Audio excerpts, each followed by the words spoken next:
మన హిందూ దేవుళ్ళ వాహనాల పేర్లను ఈ వీడియోలో తెలుసుకుందాం.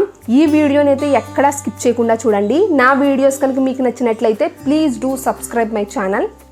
మన విఘ్నాలన్నింటినీ తొలగించే వినాయకుని వాహనం మూషికము.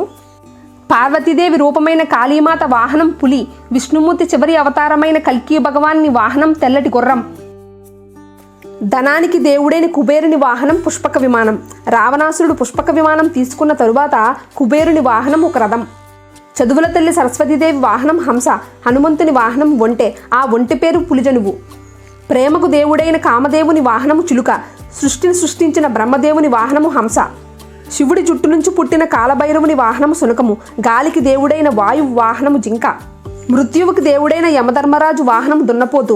మనందరికీ ఎంతో ఇష్టమైన శ్రీరాముని వాహనం హనుమంతుడు. చంద్రుని వాహనము ఒక జింక. దేవుళ్ళందరికీ రాజైన ఇంద్రుని వాహనము ఐరావతము.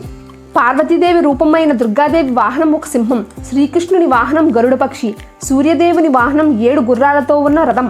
కలియుగ దైవమైన వెంకటేశ్వర స్వామి వాహనం గరుడ పక్షి. లక్ష్మీదేవి వాహనము గుడ్లగోబ. పరమశివుని వాహనము నంది. అయ్యప్ప స్వామి వాహనము పులి. అగ్నిదేవుని వాహనము గొర్రె. యుద్ధానికి దైవమైన కార్తికేయ స్వామి వాహనం నెమలి. అవతారమూర్తి అయిన శ్రీ మహావిష్ణువి వాహనము గరుడ పక్షి. ఇవండి మన హిందూ దేవుళ్ళ వాహనాల పేర్లు.